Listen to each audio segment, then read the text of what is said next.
और जो भी टेस्टिंग होने वाली है ना वो सारी की सारी टेस्टिंग हमने इस पीसी पर ही कर रखी है। तो आप लोगों को अभी तक पता चल ही गया होगा कि इस चैनल पर सेपरेटेड गेमिंग टेस्ट अब आने लगा है। बेसिकली सेपरेटेड गेमिंग टेस्ट इसलिए क्योंकि मेरे को गेमिंग में थोड़ा सा ज्यादा इंटरेस्ट आने लगा है यार। क्या कौन कौन सी गेम चल सकती है, किस सेटिंग्स में चल सकती है, आप लोगों को क्या करना चाहिए, कौन सेटिंग अप्लाई करना चाहिए, क्या नहीं करना चाहिए, मतलब दुनिया भर की सेटिंग मैं बता चुका हूँ इस पीसी के लिए। अब इस पीसी के बारे में थोड़ा जान लेते हैं, किस पीसी में क्या लगा पड़ा है, क्या नहीं लगा पड़ा। तो बेसिकली इसमें लगा पड़ा है AMD Ryzen 5 का 5500 वाला प्रोसेसर, जो कि मिड रेंज में बहुत ज्यादा बेस्ट प्रोसेसर है। और इसके साथ हमने पेयरिंग कर रखी है एनवीडिया का GT 1030। अब 550 भी हमने टेस्ट कर रखा है और 1030 इसी के आसपास में आता है, तो हमने सोचा कि एक बार 1030 को भी टेस्ट करना जरूरी है। और इस वाली टेस्टिंग के बाद हम इन दोनों को कंपैरिजन में बढ़ा देंगे साथ में। तो वो वाली वीडियो देखना है तो मत ही भूलना, पहले इस वाली वीडियो को देख लो आराम से। पहले जो हमारा 1030 लगा पड़ा है सेपरेटेड, उसकी टेस्टिंग पूरी प्रॉपर तरीके से देख लो ताकि इसकी परफॉर्मेंस का आप लोगों को अंदाजा मिल सके। बाकी इसके अंदर हम लगा रखा है 32 GB रैम, जो कि 16 GB की डुअल स्टिक है और 500 GB की NVMe। अब आई थिंक मैंने सारी चीजें इसकी बताई दी है, बिना टाइम वेस्ट किया अब सीधा टेस्टिंग पे चलते हैं। और हाँ, टेस्टिंग करने से पहले सब्सक्राइब करना जरूरी है यार, कर लेना। और बेल आइकन तो दबाना कंपलसरी है, मतलब उसको तो दबाना ही है कैसे भी, तो दबा देना। अब चलते हैं गेमिंग टेस्ट पर। तो सबसे पहले हम चालू कर लेते हैं अपनी द क्रू मोटरफेस्ट। बेसिकली हम इसको चालू करने की कोशिश कर रहे थे, लेकिन इसमें दो मेजर इश्यूज दिखने लगे हमारे, जो कि दोनों एरर थे। और दोनों पे लिखा हुआ था, एक पे लिखा हुआ था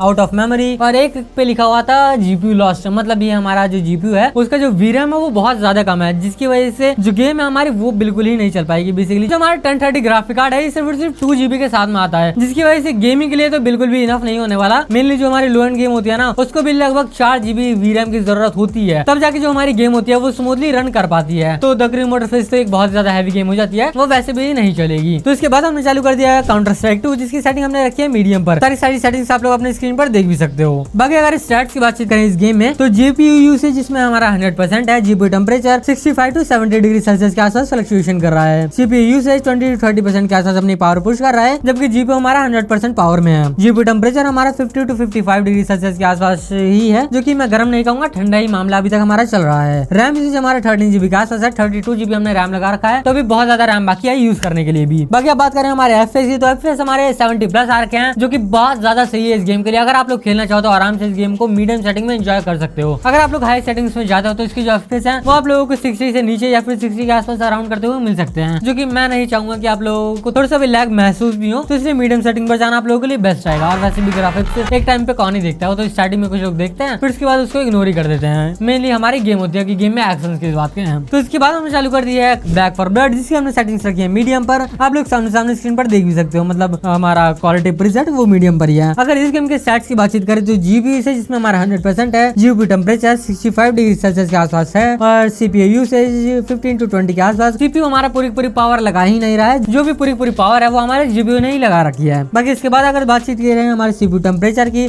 तो 50 डिग्री सेल्सियस हमारा CPU temperature. RAM usage 14 GB के आसपास हमारा रैम यूसेज हो रखा है। FPS हमारे 20 to 30 के आसपास है, जो कि लैग पूरा पता चल रहा है कि हाँ हमारे इतने FPS हैं। वो पूरे मतलब हर एक चीज, हर एक पल में, हर एक गन फाइटिंग में वो चीज पता चल रही है कि हमारे जो FPS है वो बहुत कम है। गेम प्ले में बिल्कुल भी मजा नहीं आ रहा है, तो वो चीज आप लोगों को बिल्कुल महसूस होने वाली है। अगर आप लोगों को इस गेम को खेलना ही है तो एटलीस्ट आप लोगों को लोएस्ट सेटिंग पर जाना ही चाहिए। वहां पर आप लोगों की जो FPS है वो आई थिंक 40 to 50 के आसपास टच कर सकता है, जिसकी वजह से जो आप लोगों का गेम प्ले है उतनी दिक्कत नहीं आएगी। बाकी इसके बाद हमने चालू कर दिया हॉगवर्ट्स लेगेसी, जिसकी हमने सेटिंग रखी है मीडियम पर और हमने एनवीडिया को ऑन रख रखा है, जिसको हमने अल्ट्रा परफॉर्मेंस पर कर रखा है।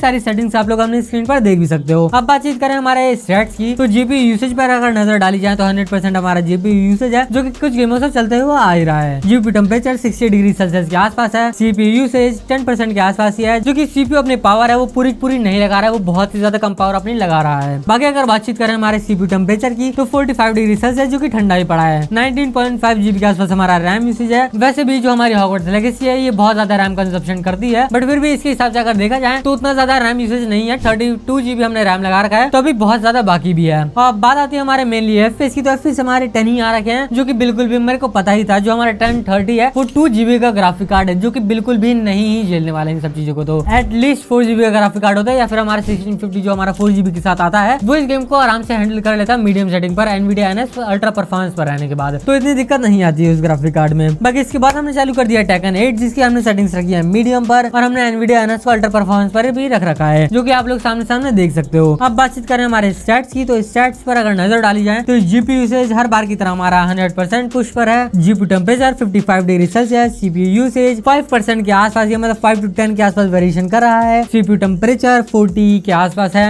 और रैम यूसेज हमारा 16 GB के आसपास ही यूज रखा है। जो FPS आ रहे हैं वो हमारे 10 के आसपास ही हैं। तो जो हमारे टेकन 8 गेम है उसमें सबसे बड़ी दिक्कत क्या होती है, जितने कम हमारे FPS होते हैं उतने ही धीरे हमारी गेम चलने लगती है। ऐसा लगता है कि हमने गेम को स्लो मोशन में रख रखा है, मतलब 0.25x पे हमारी गेम चल रही है। इतना ज्यादा धीरे इसके एनिमेशन होने लगते हैं और पता नहीं है क्यों है, गेम ने इसको स्मूथ करने के लिए क्या होगा। लेकिन मेनली जो हमारा गेम का मजा है ना वो पूरा का पूरा खत्म हो जाता है, बिल्कुल भी मजा नहीं आता। एकदम से जो हमारा गेम का जो फीलिंग होती है ना वो चली जाती है। अगर आप लोगों को खेलना है तो एटलीस्ट आप लोगों को 1650 तक जाना चाहिए इस प्रोसेसर के साथ में, ताकि आप लोगों का जो गेमिंग एक्सपीरियंस है वो भी बहुत ज्यादा बूस्ट हो सके। बाकी इसके बाद आप लोगों को देखने के लिए मिल जाएगा हमारा RX 550 और GT 1030 का कंपैरिजन। अब उस वीडियो को देखने के बाद आप लोगों को पता चल जाएगा कि इन दोनों ही ग्राफिक कार्ड में से आप लोगों को अगर हल्के फुल्के टास्क करने हैं, जैसे कि प्रोडक्टिविटी हो गया या फिर गेमिंग हो गया, तो आपको इन दोनों से कौन से ग्राफिक कार्ड लेने चाहिए। तो आई थिंक आप लोगों के सारे डाउट्स क्लियर हो गए होंगे। अगर थोड़ा सा भी डाउट रह गया हो तो कमेंट सेक्शन आप लोगों के लिए खुला पड़ा है, कमेंट जरूर करें, रिप्लाई जरूर मिलेगा। मिलते हैं ऐसी नेक्स्ट वीडियो के लिए, तब तक के लिए बाय बाय।